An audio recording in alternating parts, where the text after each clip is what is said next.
let me just throw some stuff at you, because a lot was going through my mind yesterday. So after the show, went to down the street and watched the last of the Giants game. And another comeback. Brandon Crawford, pinch hit double. Beautiful swing. Big hit. And I'm watching Brandon Crawford, and I'm thinking, I guess people can change. I mean, Brandon Crawford doesn't pinch hit much. He's got like 45 pinch hits in his whole pinch hit at bats in his whole life. And there's Brandon Crawford pinch hitting off the bench. It was his only at bat in Colorado. His only at bat in Colorado, a place where he, quite frankly, mashes. And I'm thinking, remember when the Giants thought they might have had Correa, and they were saying, well, maybe we'll move Brandon Crawford to third. Oh, no, he's never played anything but shortstop. And how do you think he'll feel? It's like, why do we not think that guys can change? And it's kind of just on the heels of the Chris Paul thing. If Chris Paul wants to play 38 minutes a game, of course he doesn't fit with the Warriors. But who's to say a guy can't whittle it down? And I'm trying to think of all the guys who were able to kind of whittle it down. Tim Duncan. All right, Tim Duncan was the best player in the NBA. But then later in his career, he became the second best player on the Spurs and then the third best player on the Spurs. And it was a seamless transition. And people say, that's Tim Duncan. And I'm thinking, yeah, that's right. That's Tim Duncan. He changed. He went from a star to a role player, and he handled it perfectly. Carmelo Anthony lost his career because he couldn't make that. That's right. Nor did he want to do that transition. He got humbled. Right. Then he came back. Exactly. We fought on that. Exactly. So I'm trying to think, when we say guys can't make adjustments, who are some of the players that have made great adjustments? And how about some players who could, like I look at Russell Westbrook. I don't think he's ever going to change. Well, I got to give him some credit here. Well, he did. He came off the bench in L.A. They tried to start him. Then some stuff was going on, but he went to the bench. If you want to say he pouted, that's fine. But he's now a starter in our league. No, he's not, though. Now, when he's say not good enough anymore. But he's a starter for the Clippers. I know. When healthy, I know. A candidate to win it all. What? No, they're not. So what are you saying Tyronn Lue is doing just in this instance for Westbrook? I don't think they're giving him a scholarship. I think he has way more than Chris Paul left athletically. All I'm saying is I've not seen Westbrook change his game one sliver. Oh, all right. Like, he hasn't changed his game. Yeah. One sliver. No, you're totally right. And I'm just, I just wrote down I kind of respect him for it. Like, the guy we love to dislike, Andre Iguodala. Remember, Kerr had to go to him and say, can I get you to come off the bench? And to his credit, Iguodala said, yeah. And it saved his career. It didn't hurt it. And the Golden State Warriors ended up winning it with Harrison Barnes starting and Iguodala coming in off the bench. A great one, real quick, signing from the 415, Mark Aguirre, going to the six-man. Yeah.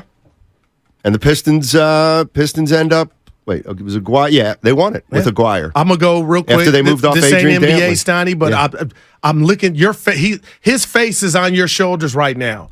Jerry Rice. Jerry Rice transitioned from not being a one when he went to the Raiders, and then he moved on in the sense that he loved the game and he wanted to continue to play, but he knew he wasn't a guy. Who was, when he went to the Raiders? Tim Brown. Okay, so he became the number 2. Yeah. He's still caught for over 1,000. I'm pretty sure. I looked up those numbers recently, and I'm not sure. Yep. I'm not sure why. I don't know. It had something to do with the guys aging and what happens when they age and how their numbers get changed and stuff like that. So I know we had it out yesterday, but it was fun having it out. But Steiny, honestly, if you had to bet your life, do you really believe Are you sorry? Chris Paul? No, I'm not. I wouldn't. I let my wife hear it. What'd she say? That I can't tell you what she said. I don't want to. Anyway, there was a bus involved. Steiny. Listen, He's 38. Yeah. He doesn't have much time left. Right. Neither is Curry. My thing to you is, Clay. if the sun has not set for Chris Paul yet in his mind, I don't think it will. He will take nothing less than a starting position. And you did come up with a real point, and we're not being negative on purpose. Steiny, is he looking at this Warrior team like, if my ass does do that transition, I might do it somewhere else where they're close. I ain't doing it for the Warriors because he might not deem them close enough. Just a thought. He might not. He absolutely might not. And then here's the other thing. By the way, we're giving away Jerry Seinfeld tickets. Oh, my God. 10 minutes. And Jim Gaffigan's. Can I give you my Seinfeld. top 5 sitcoms of all time? You have a list handy? Right now. Okay. All right. Sure. Seinfeld. No particular order. Good Times. 2. Dynamite. Number 3. Sanford and Son. Number 4. Cheers. Number 5. And this one just warms my heart. Curb Your Enthusiasm. Larry David. Did you look at my list before the show? No.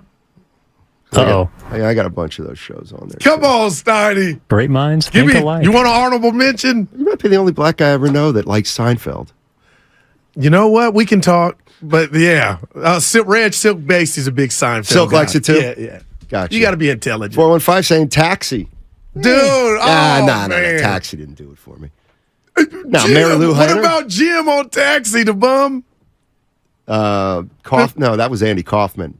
I'm thinking of. You're thinking of. No, it was Jim. No, you're right. You're right. Where The guy's all DeVito disheveled. paid him one time. He had brought in a video game, and it was payday, and he gave it to him all in quarters, and he went right up to the Pac-Man, and his game was over in 2 seconds, Steiny, but he was enjoying himself. But the point is, he was blowing his check back.